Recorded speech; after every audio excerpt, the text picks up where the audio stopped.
How to find halfway point on Google Maps. Hello everyone, welcome to this channel. I'm Emily and I'm here to help you out today. So without any delay, let's get started. So first of all, on the Google Maps option over here, and as you do that, tap search for any location. Now when you search for any location, you can see at the bottom of the screen, you can see the more section. So tap on more, and here you can see the option of measure distance. So tap on measure distance.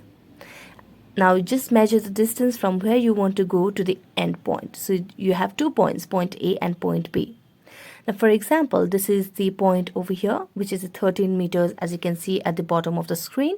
Now, if you want to see the halfway point, what you can simply do over here is simply divide 13 divided by 2, which is probably 6.5 or something. So you can just take back and measure the distance to 6.5 over here.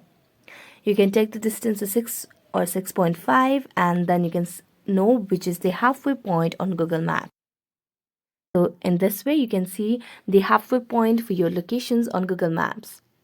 So thank you so much for watching this video. If you enjoyed watching it, don't forget to like, subscribe and hit the bell notification for more updates.